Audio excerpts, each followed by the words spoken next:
When planning the narrative and general idea for my film, I intentionally looked back to various other postmodern films and shorts. This allowed me to take the forms and conventions of said films and twist them into something new and innovative. Shorts such as Boy with Bicycle, Alone, and music videos such as Black Star by David Bowie and All Right by Kendrick Lamar allowed me to explore the basics of a postmodern short film, an area which I'd been a novice in prior to my research. I also explored various feature films in the postmodern genre such as The Shining, Birdman, and Submarine. I was confident in the conventions of these films, and this allowed me to implement their techniques into my own film with ease. I purposefully pastiche elements from these films, starting with the long tracking shots from both The Shining and Birdman.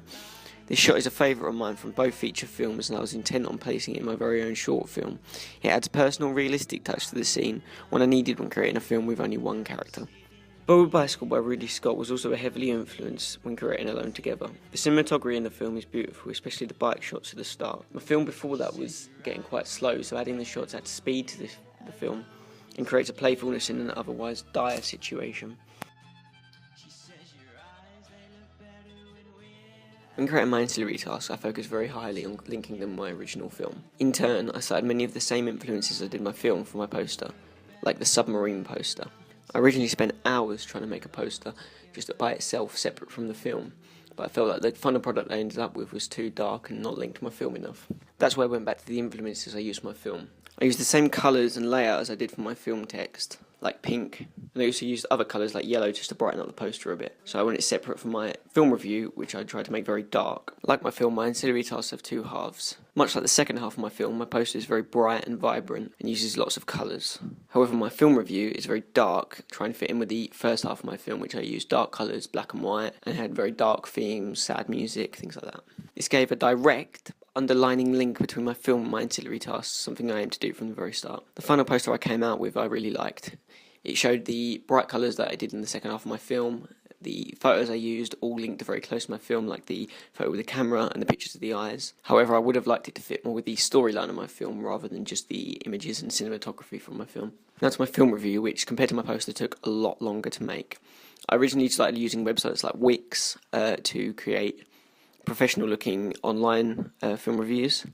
This didn't work as I didn't have enough creativity when creating the websites, as you was restricted to the presets they had on Wix. Instead I used Photoshop, which I'd used previously for my poster. This allowed me to use my own photos, use them creatively, and change the colour of my text, the font and the size. With this though, instead of opting for an online film review, I chose a magazine film review, a double-page spread on one of my favourite magazines, Enemy. This allowed me to move more creatively around the page and use photos in places at which I wouldn't have been able to do on a film review website. By enhancing my films on Photoshop through my poster and my film review, it allowed me to expand on my knowledge of the program and how it works, which I intend to use on further courses in uni and other projects I intend to do. My poster and my film review are also very uniformed. This is something I intended to use because it is in my film. I cited directors such as Wes Anderson when creating the cinematography for my film, as he uses very uniform shots. I transferred this to my poster and my film review, thus the straight lines and the very minimal layout of my poster and film review. My initial audience research helped me a lot when deciding on the final product for my film. I used SurveyMonkey to hand out forms to my 10 people from my target audience. Each person filled out the form and gave me the feedback. The feedback allowed me to decide on a name for my film, and it also allowed me to decide on key plot points for my film. I used a wide range of people to fill out the form, including old people, people who are interested in films, and people who are not interested in films. This allowed me to give a broad spectrum on how people receive my film and a wider audience. I also used this SurveyMonkey to see what people thought the music should be for my film. The music for my film is very important, so getting audience feedback on it was vital when creating my film. SurveyMonkey also allowed me to decide on the final aspects of my narrative. This helped me when creating the script for my film and the storyboard. I also did things after my initial research to see what people thought of aspects of my film as I was making it. This included the costume. When I took the preliminary photos for the film, people said my character didn't look like he fit into my film's narrative. So when creating my actual film, I decided to change the character's clothes and make him more fitting my film's storyline. It's also relevant with my film poster.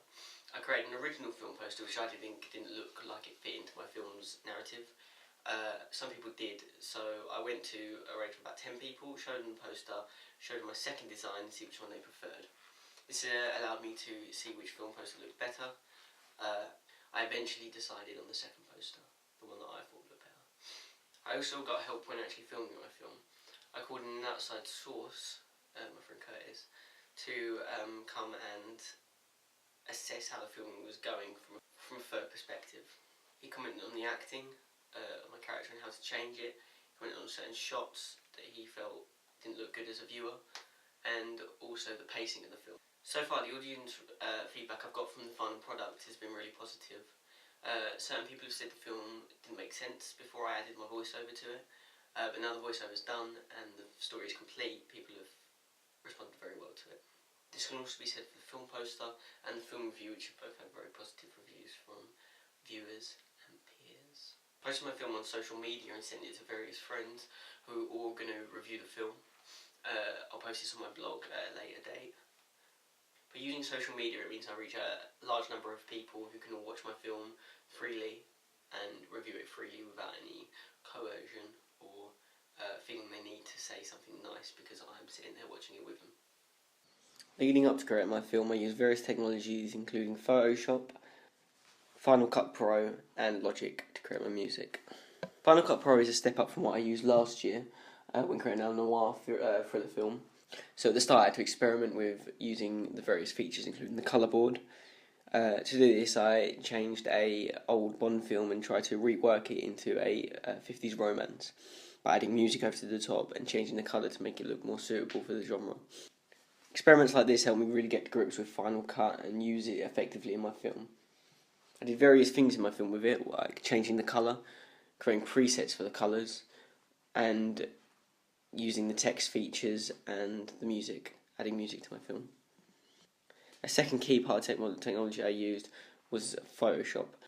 I hadn't used Photoshop prior to creating my film poster and film review, so getting to grips with it kind of hard.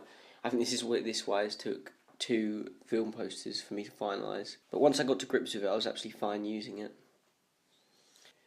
To create the music in my film, I used a program called Logic and various technologies to record the guitar and my voice for the music. I also used Logic to mix and master the final track and apply it to my film. I took various pictures when creating the song as proof that we definitely did create it ourselves. In the pictures you can see the recording device, the mic, the guitar and the program itself running on Apple Mac. Being interested in music, creating the song wasn't as hard as getting to grips with other programs like Photoshop or Final Cut, but it was definitely a challenge to apply it to a film, especially the writing of the song and the application of it to my film.